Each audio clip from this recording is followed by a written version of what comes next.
Just the other day, we were able to talk to the developers over at Blizzard making Diablo Immortal, asking your questions as well as our questions about things coming in the future of Diablo Immortal and our experiences with the technical alpha. In this video today, I'm going to be telling you every question and every answer. It's a longer video, but a lot of information is within this video here today. I want to remind you guys that we're live streaming every single day over on Twitch at 12 p.m. Eastern. That's noon Eastern time, playing Diablo Immortal and sometimes other mobile games as well. And if you want to chat about this stuff more, come through my Discord server. Both my Twitch and my Discord server links are linked down below in the description as well as the pinned comment. Now, let's listen to all of these community questions.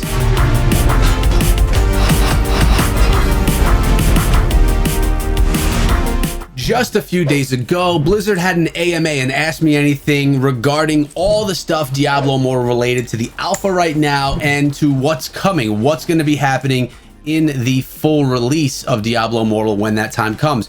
We as content creators asked you guys, the community, what questions you had for Blizzard, and Blizzard answered those questions. So right now, today, I'm going to be telling you all the questions that were asked and all the questions that were answered regarding Diablo Immortal now, further development, and really just a bunch of questions that we all as a community had about the game. So I'm going to jump right on in, and Wyatt took the first question, and it was asking about ruins. It was from SVR and materials and things like that. He said there's no current plans for rune words. Rune words are super cool, but their functionality overlaps a bit with legendary items. We wanted to include runes as consistent thematic elements, so using them as a reagent in the crafting recipe seemed cool. So we're talking about how you're crafting items. Wanted to know if previous things from previous Diablo games were going to be part of that. There's a lot of questions here today, guys, that people are asking regarding stuff that happens in Diablo 3, Diablo 2 versus how it's being done in Diablo Immortal, because things are being built differently for Diablo Immortal. It's a different platform. Games are played differently on mobile than they are on PC or console. All right, the next question. Will there be seasonal buffs or events? And the answer to this is, so we are definitely looking to have a variety of cool events. There's actually one event in the game right now, which is the Challenge Rift event.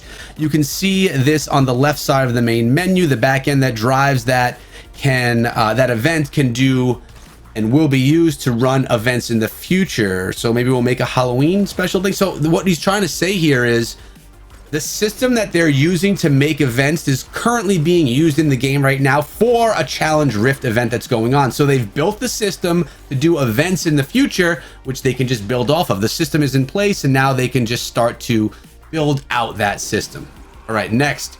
About PvP having a reward system. The question had to do with that. So we have more plans for PvP that we can't talk about just yet, but I hope you guys have been able to check out the Bilifin Zone trial, which I haven't been able to get to yet, guys, so I have to do that for you really soon. One thing I can say now is that none of our PvP plans are going to move towards an esports. So looks like Diablo Immortal is not going to be involved in esports. What we want is a fun place that players of all types can gather and have a good time killing each other, which is straight up awesome. They're talking about community and people coming together to just do what we do in Diablo. All right, so this is about hardcore mode, and just on the stream a little bit ago, someone was asking about a hardcore mode, which means hardcore mode is when you die, you are dead. You are not coming back. Your character is gone. That is in previous Diablo games. So Leviathan was asking if that's going to happen in Diablo Immortal. Hey Leviathan, no, not only does Diablo Immortal extend character progression, but it is also an inherently social experience. This is something they've said a lot of times. They want it to be a community building social event. And they want to encourage players to join guilds and build in-game friendships. Having your buddy permanently disappear from your guild because their character died in an unfortunate and gruesome way could be a fun idea for some, but it's also not the experience that we are looking for. So we do not currently have plans for a hardcore mode. So yeah, guys, this is not going to be, as of right now, and again, things can change, but hardcore mode does not seem like it's going to be inside of Diablo Immortal. For me personally, I wouldn't enjoy playing a hardcore mode. I would want to play a mode more like what I've been playing with you guys on stream every day. But there are some people that love hardcore, and that's not going to be part of Immortal. Next question has to do with legendary gear. Sometimes you have to identify it and sometimes you don't. And the answer was sometimes we identify the gear when you get it from somewhere like the free track on the battle pass, but the legendary drops from the rest of the game should be unidentified, which means you then have to take them back to your home base and identify those items. Right now, there's actually a bug in the game that makes this inconsistent, and we'll fix that in the future because, guys, we are inside of the alpha. There's going to be things wrong. This is the test build. Now, for these small things to be the issues, things that we don't even notice, that's pretty impressive because, again, this is an alpha. This is not the final stage of the game. I honestly don't even think it's close to what they see as being the final. All right, so we have another question here. And well, I can't, let me see the question. Can I read the entire question? I don't think I can. Question from Leviathan. And some of the people on the stream notice and love that many of the sounds, okay, so he's talking about the sounds of the Diablo games, that Diablo Immortal recycles sounds from Diablo 2 and Diablo 3. And I say recycles because it's using sounds that have been used in previous games. But we have Wyatt saying, all the sounds you hear are intended to stay unless we have a reason to change it. Personally, this is from Wyatt, I love the nostalgic sound of the gold falling to the ground. And basically, they're saying, if you're hearing it in game now, the plan is for it to be in game. They like having some of the nostalgic feel. Because remember, Diablo Immortal takes place in between Diablo 2 and Diablo 3. So sharing some elements of the game, whether it be heroes, whether it be abilities, whether it be sounds, whether it be stages that you go through, seems like it can fit, and it should fit. Will there be a transmog system or ways to customize characters so that people can differentiate themselves from one another? We're not currently looking into that system, but we do have a couple of things which are similar. The first is that we are looking at a way for you to manage your legendary powers more easily. No details to share about this right now, but stay tuned. So they want legendary power easily managed, I guess. The second is that we're planning to have full body cosmetic outfits. These will be available as a real money purchase. So this is one of the microtransactions we've talked about. You will pay on your card or on your Apple ID, and it can be in addition to the paid track or the battle pass as well. So there you go. That's a way that they can monetize the game. We have SVR. What are your plans to circumvent or restrict the continuous power creep inherent to action RPGs with each major content patch? All right, so Wyatt answers this one saying, I'll answer this in two parts. We plan to cap Paragon progression and gradually raise the cap with each new content update. Legendary powers are designed to scale and will carry forward to higher level versions after content updates as well. Gems and legendary gems also can be unsocketed, carry them into the suite item, into a new suite item in the future. So when you get new items, you take those gems, put them into the new items. The second part would be in regards to the numerical tuning. And this is all mathematical stuff, guys. It's pretty funny how it all comes together. Without diving too deep into the math right now, one of the reasons we have both attack and offense rating, as well as life and defense rating, is that these attributes can scale linearly.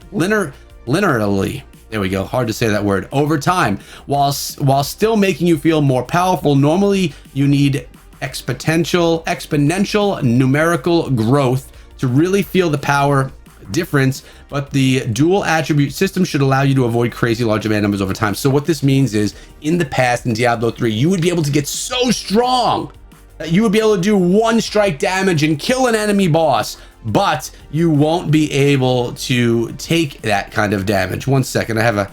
Oh, Nemo's got something cool right there. Sorry, I just got off track right there. My bad, guys. But you're not going to be able to defend, and that was the problem with PvP with earlier Diablo games. So right now, it's changed out differently, and you're going to be able to scale based on the two elements, offense and defense, for both. So that's cool. They're keeping in mind PvP when they're building this. We have something about the bestiary. The bestiary entries are going to show more about the lore and creatures than gameplay related details. We want to reveal more of the world every time you get a new page. So that's that book that we've shown before inside of our videos. As you unlock new characters in the bestiary, you level up and you're going to be getting more lore. Right now, the lore is not filled in there, but it will be in time. So we have something, Leviathan asking, how is the power stat on items calculated? What does it take into consideration? Wyatt answers, power is calculated from all the stats on your item. The attributes of your item, strength, spirit, willpower, etc.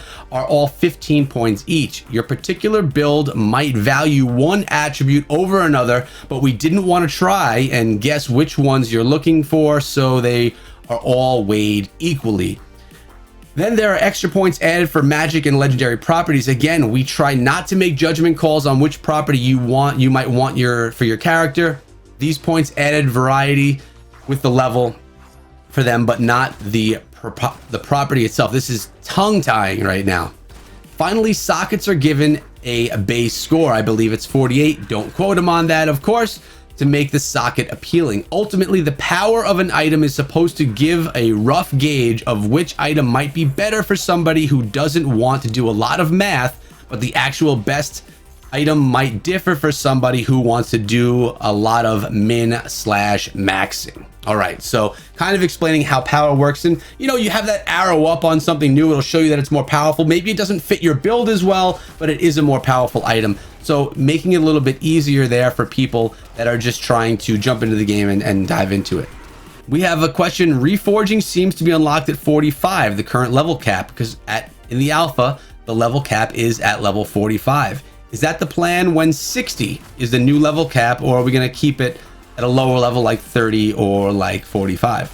Reforging is available when you get a legendary item to rank 6, not when you reach a certain level. It might not be common to get to that point before max level due to the amount of crafting materials needed to rank up your items. So when you get your legendary to rank 6, then you're going to be able to do reforging.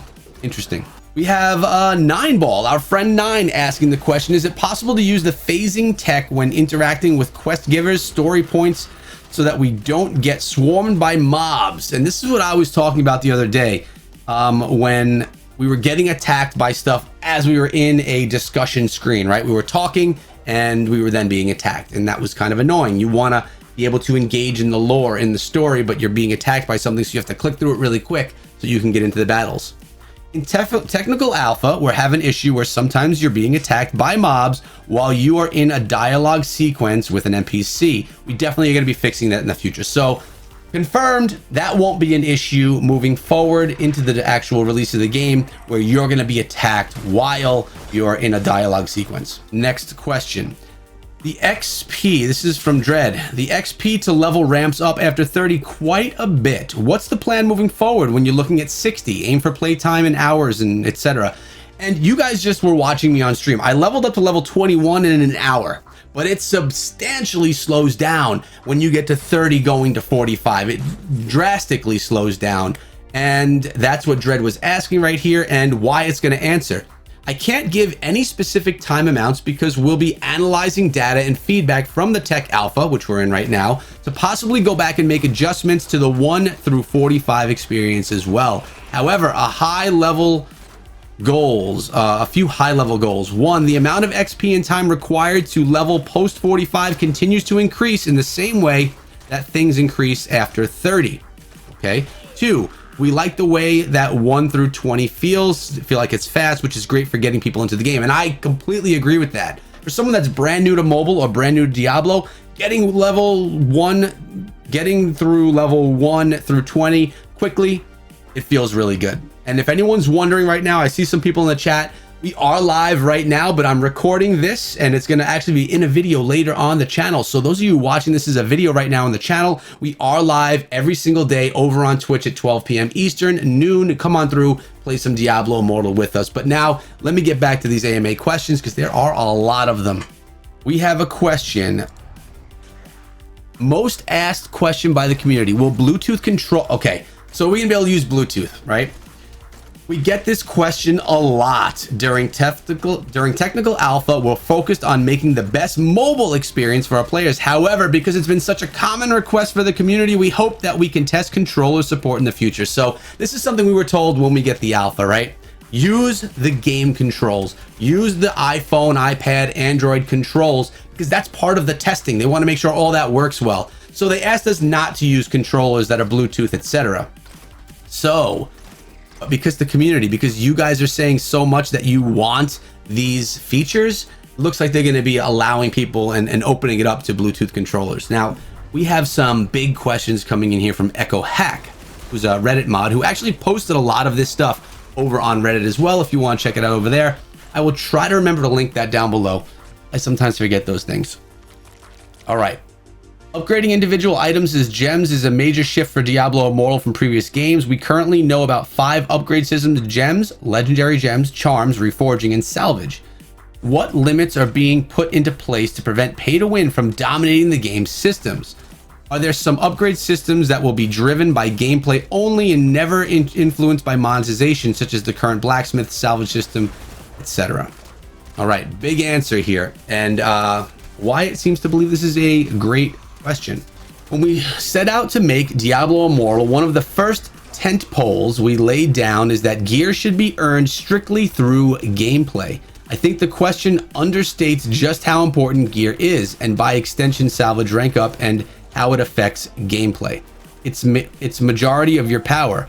I think it's worth noting that I don't think the hunt part of the item hunt seems strong enough yet, and we hope to tune it more after the tech alpha.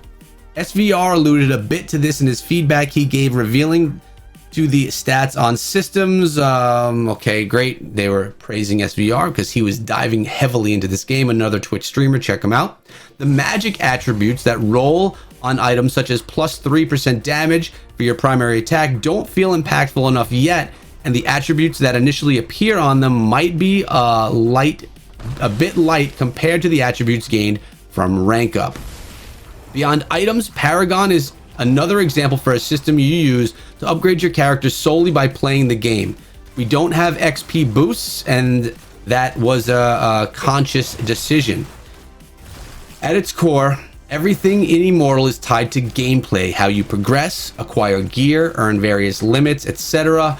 all have to be done actually playing the game. There's no way to bypass that, and that is what we love. We love that the game is going to be progressed through playing it, not through buying it. That's really important.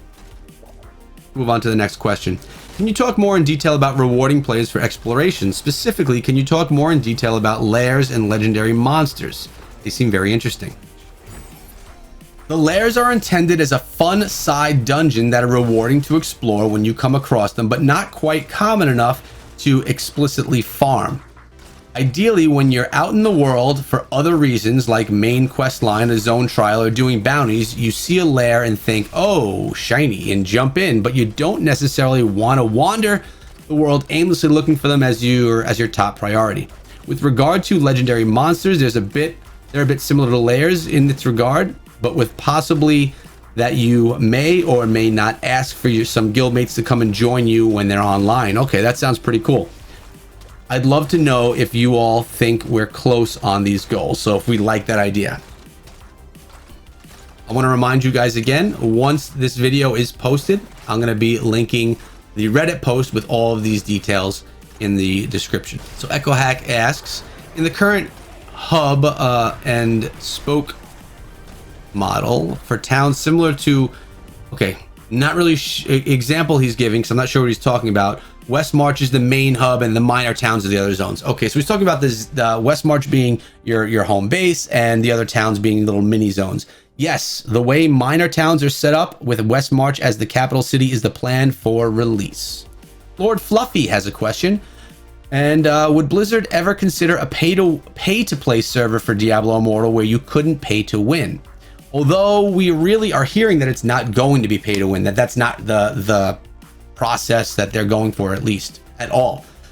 So I would assume that Wyatt's going to say no, but let's see what he says. Hey Fluffy, we really want to introduce Diablo to as many players as we could around the world, and we believe the best way to do that is a free-to-play game. It's also important for us to make one shared experience and not split up the community.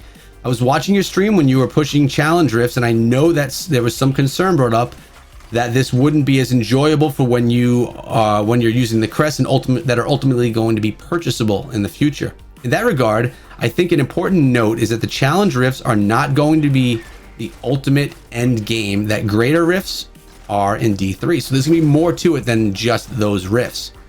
I don't want to spoil anything right now, but I will say it includes both PvE content and abilities for larger groups of players. Grats on number 1, because he did push number 1 to those rifts.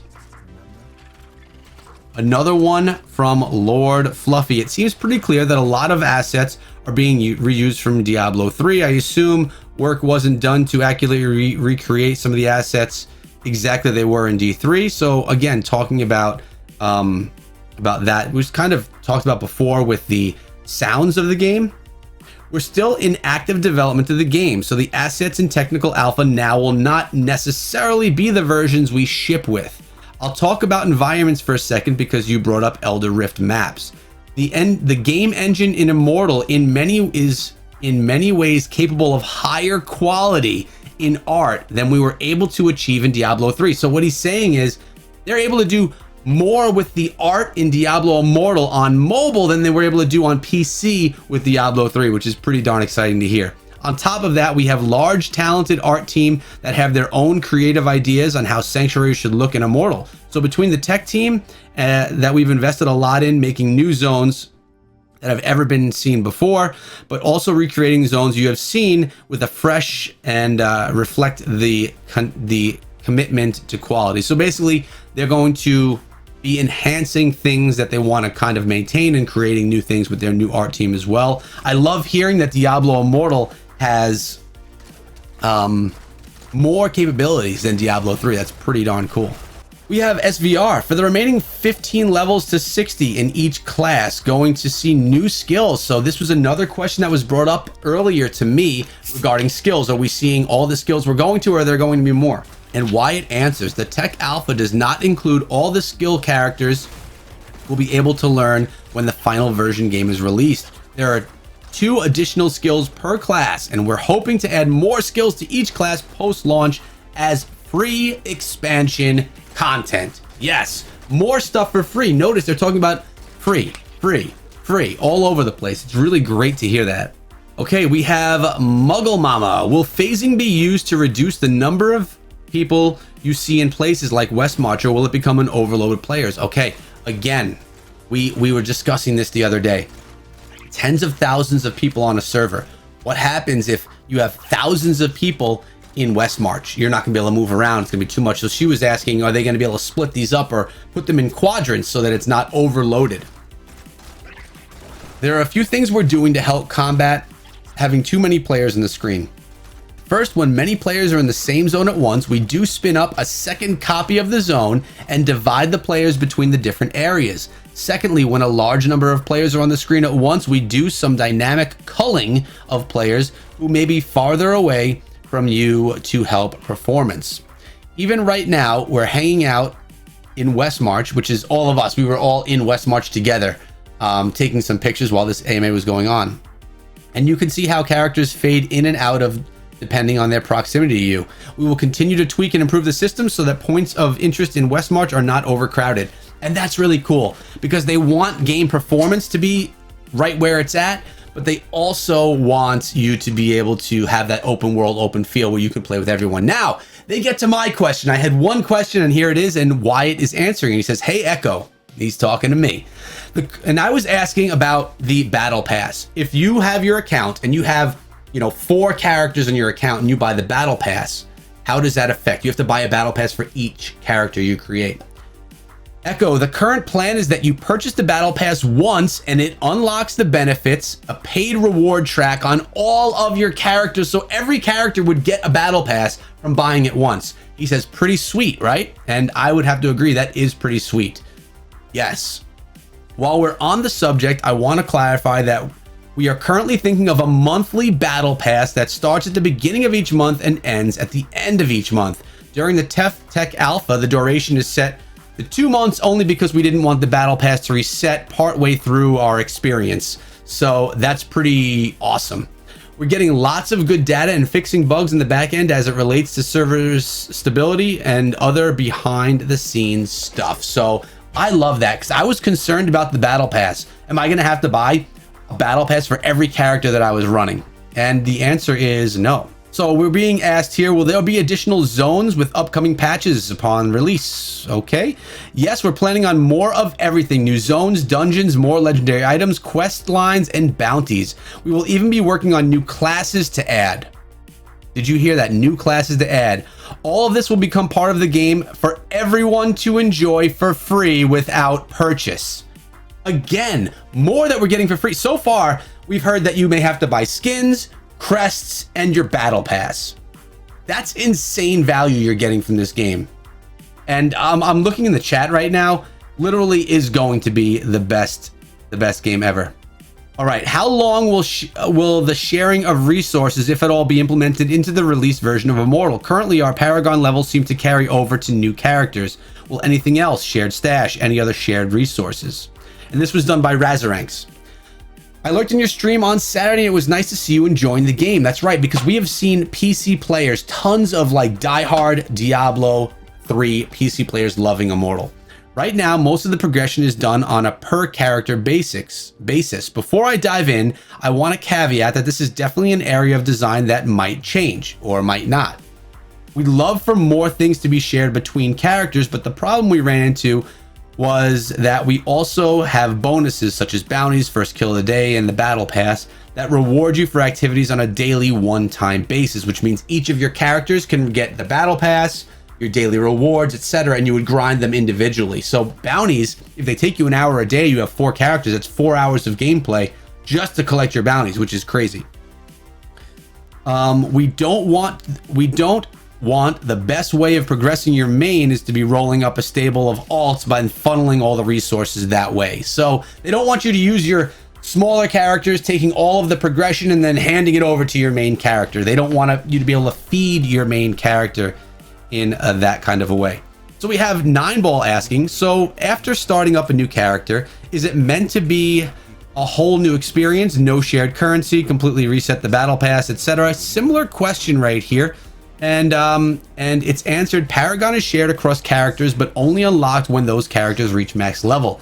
We did this to have a more meaningful leveling experience, similar to World of Warcraft when your character is a primary focus. We wanted to make sure that a level 33 Demon Hunter and a level 34 Wizard had reasons to group and tackle hard challenges and create social environment that is beneficial to the game. Notice they're saying a social environment a lot. They want people to engage in this game socially. If that level 33 Demon Hunter had 300 Paragon points to spend, they would not need to engage in leveling in the same way. Leviathan asks, has there been anything from the reports, video streams that surprised you in the alpha, whether pleasant or unpleasant? And Wyatt answers, I'm really overwhelmed with the positive reception. And this is so great to hear because it really has been a positive reception.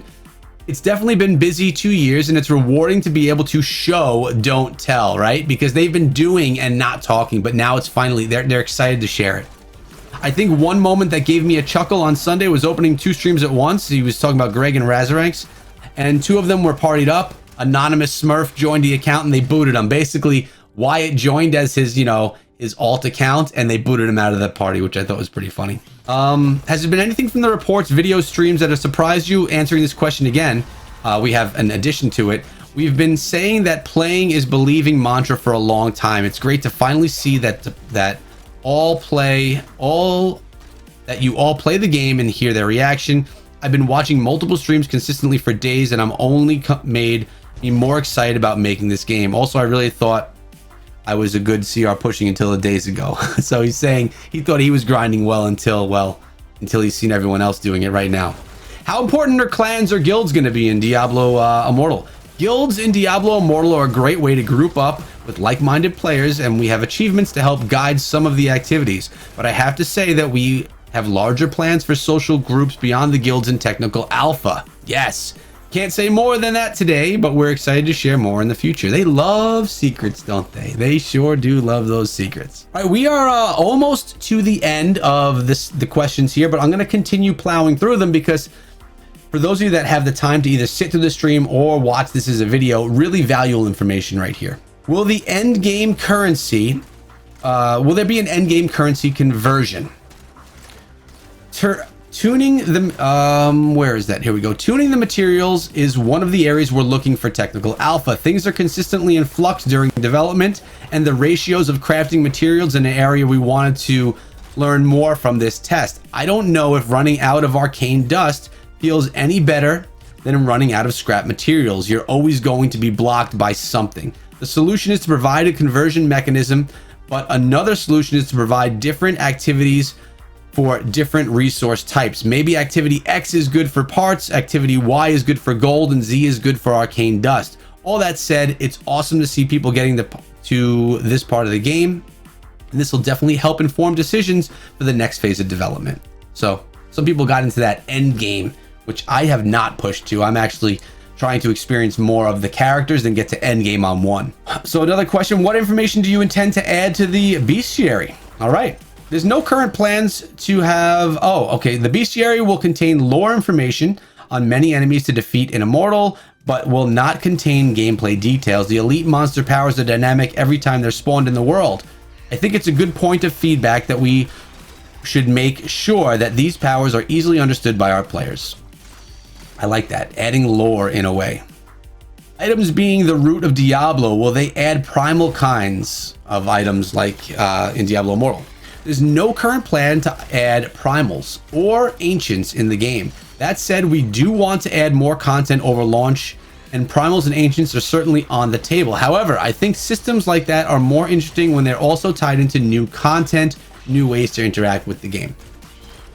Okay, do they plan on trying to do a low configuration version for like 2 to 3 year old phones? During technical alpha, we intentionally had a pretty narrow list of supported devices to test compatibility, performance, and stability. Cool. At shipment, our game will support as many devices as possible, and even after installing the game, you can customize the graphics quality to suit your preference. So there you go. It's going to be opened up to a lot more different types of devices, not only the ones that we're seeing on the list here today. At BlizzCon, they said fully fledged mobile game with no PC version. Is it still the case, or will it change? We are focused on creating the best mobile Diablo experience. We're also excited to bring the epic action RPG elements to Diablo veterans and newcomers alike on their mobile devices. So, yep, it's a mobile game, guys. There are no primals of the version. Okay, so back to that primals question. The short answer is we want the game experience to be enjoyable for both players who remain free and those who choose to spend money.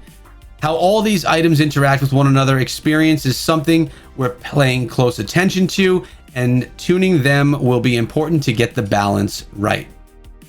Those are all of the questions from the AMA. I don't even know how long, 30 minutes of questions asked by content creators and you guys, the community. I hope that you found that valuable. Although it was long-winded, we now know all of your questions answered. Some really good ones in there. Maybe mine was one of the really good ones as well. Let me know what you guys think of all of those questions. Again, I'll be linking the Reddit AMA down below. And if you have any more questions for Blizzard, you can leave them in the comment section or come through my Discord server, because that's where we talk about Diablo Immortal all the time. And also remember, guys, we're live streaming every day over on Twitch, 12 p.m. Eastern, as my dog is stealing my shirt to lay in it. 12 p.m. Eastern at noon, we're hanging out here on Twitch playing Diablo Immortal.